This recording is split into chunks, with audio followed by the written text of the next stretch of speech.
Now that the Suns are like unexplainably great in this bubble, that loss last night by the Blazers, bro, that may be a wrap. It's kind of crazy because it seemed like the Blazers were just getting hot. Like Nurkic was finally healthy. Gary Trent Jr. came out of nowhere. Melo looks great. Like it's just unfortunate if they don't get in.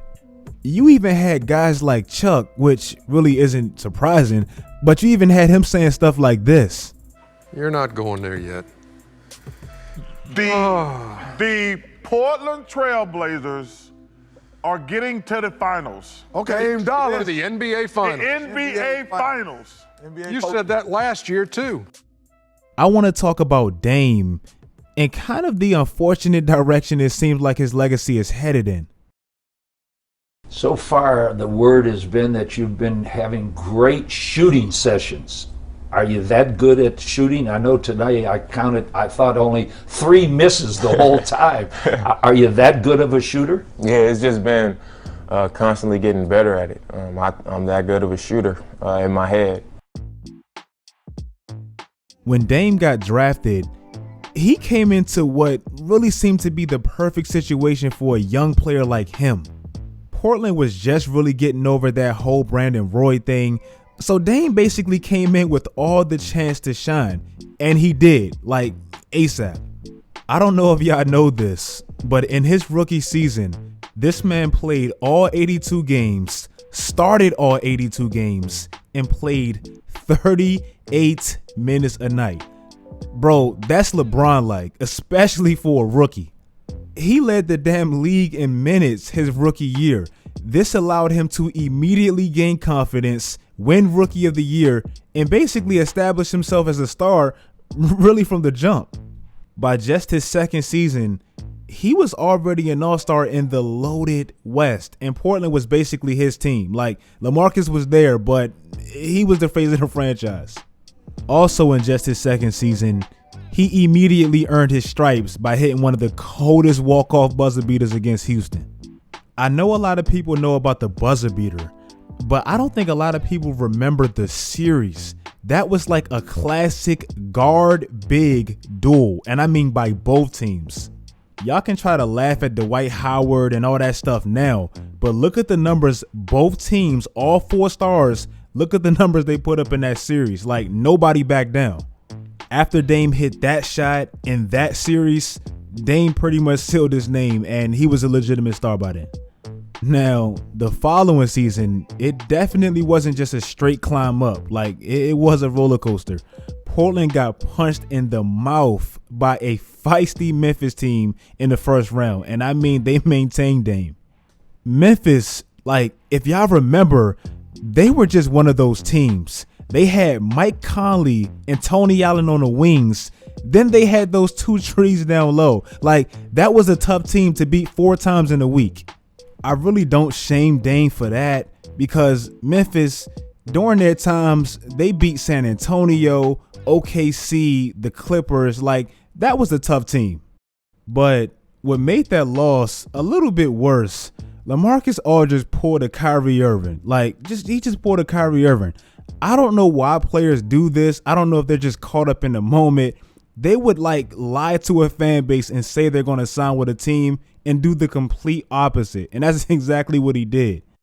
That offseason, LaMarcus Aldridge signed with the Spurs after just saying he was going to stay with the Blazers and he was a Blazer for life. I don't really get that. But luckily, CJ McCollum thrived and he was a legit second star for Dame.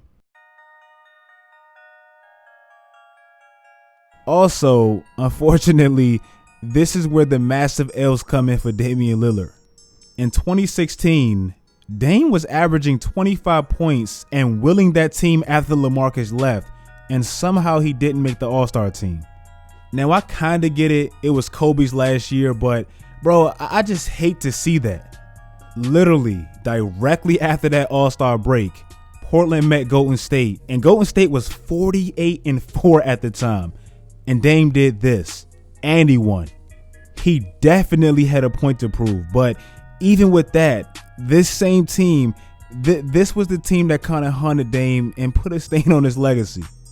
Portland met Golden State in the second round, and you have to understand, they played a Steph-less Golden State for games 1, 2, and 3. This was a perfect opportunity. In games 1 and 2, without Steph, Golden State still whooped their ass by double digits. Like, that's really what I didn't understand. Then in games 4 and 5, I mean, Steph just came back and embarrassed them. And I always looked at Dame like he should be on Steph's level. So this is where I kind of get confused. Then the following season, Portland played Golden State again, but this time they got swept. Understandable, because this time they had this guy. But the next season, again, this is where Dame's resume gets a little bit weird to me. After locking up a 3rd seed, something that nobody saw coming, and Dame finally had home court for the first time in his career. This was kind of like a big thing. They met New Orleans without their second best player. Somehow, some way, they got swept. And I mean, it was bad. Like, Dame was getting his ass locked up by Drew Holiday. CJ McCollum was like the only one really doing something, and they got swept. Like, they got their ass kicked. This is like a stain that I really just never understood. But, you know, on the bright side, last year happened. If you want to put a band-aid on getting swept by the 6th seed, make a shot like Dame did against OKC. Like, that's the perfect way to put a band-aid on it. That shot, I mean, it was so clutch, and how far it was. I mean, it basically revived what was left of Dame's legacy. It was his second one. It was against OKC. Russ and Dame was going back and forth. I mean, it was just perfect. But even with that, I'm sorry, bro. I can't give you a pass for this, Dame. If you look at the next round when they played Denver, that game 7, if CJ McCollum didn't play how he played, I think Dame would even have more of a stain on his resume. We all talk about James Harden and how he froze and all that stuff. Well, in game 7, look at what Dame did, or really what Dame didn't do. Bro made 3 shots in a game 7. Imagine what we will say if James Harden, KD, LeBron, Kawhi, if one of those stars did that. But Dame, I mean, they won, so nobody said anything. Then the next round, bro, this was the icing on the cake for me. Getting swept by the Warriors with KD, bro, that it is no problem with that. KD's the greatest scorer ever. That team was loaded. I get that. Losing to the Warriors tight without KD, I still get that. That team won 73 games. Steph is a Hall of Famer. Clay is great. Draymond's great. I get that. But getting swept without KD, bro, I'm sorry you don't get a pass for that. I love you, Dame, but you just don't.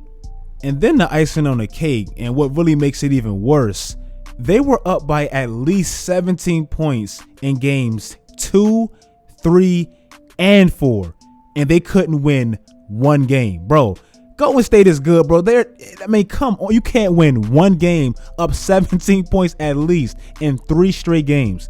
That's where it gets messy for Dame to me.